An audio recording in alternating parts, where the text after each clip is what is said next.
If you have been around the corner and you have been using ChatGPT, which is likely, and you might even have created an account, which is likely too, then you might not be aware of like how much ChatGPT actually collects about you. And it collects a lot about you and it creates a profile about you. And the profile consists of your likes and dislikes, your emotional triggers, your emotional drivers, your personal values, your political views. It creates a psychological profile, your financial standing.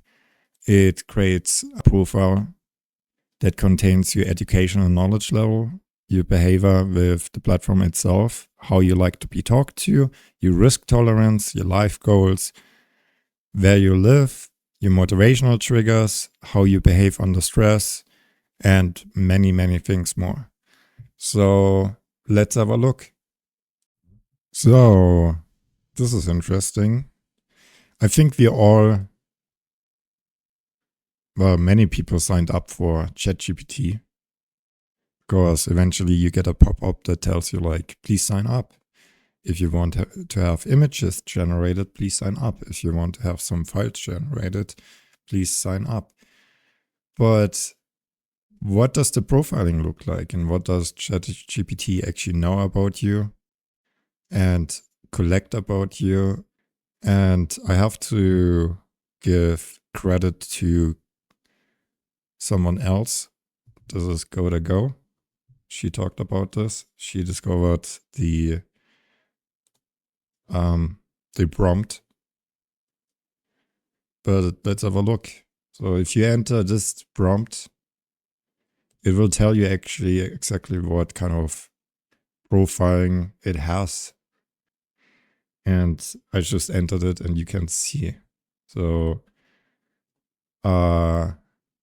what it profiles and what it collects. So the preference, assisted response preference, the style, warm, honest, professional, and direct. Yeah, I guess that's what I prefer. Do I prefer humor occasionally? So like that is crazy. So like what's in there, then even though I deleted like past chats, they retain information. And you can still see what was asked. So trading simulations, then branding, what I asked for. So then helpful user insights. It knows like how long I did, how much I have in software experience, when my financial background, the projects that I worked on. I built a JavaScript prototype blockchain. So that is crazy. It knows location, what you like, what you dislike, your psychological profile. So that is insane. The values that you have.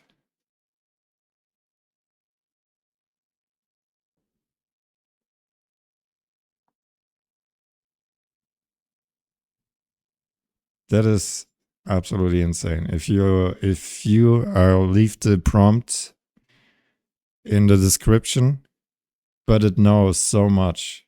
It knows so much. It profiles you so much. And then there's the question like, if that's only what we got to discover with ChatGPT, but then there are so many other platforms, right? Like there's Facebook, there's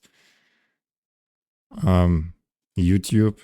Every comment you made, every like you gave, like they can, and they're working on AI as well. So like to assume that they have similar kind of data is like, I would say not that far off. But yeah, I'll leave the prompt in the description. Have a look for yourself what ChatGPT has profiled or like collected. And that should be like a little bit of like a, I guess, like wake up call to not put everything in, not put sensitive data in, no business data, no, yeah, customer data, because it's all being collected, it's all being, yeah, retained, right? So if you can switch to local AI models with Llama, but yeah, this is already something. So like that's crazy. That's crazy. Yeah, so much for this. And one thing I still wanted to try out though, like let's try one thing out. So this is the prompt. What about like if you do not have an account associated? Let's just do something. And let's try it again, but without an account. It can, probably based on IP. Okay. Well, it definitely profiles based on accounts, but then IP address, maybe not so much. But yeah, this should show you like why you might want to use local machine models, local models, instead of like handing every question over to ChatGPT. But so much for this video, and I'll see you in the next one.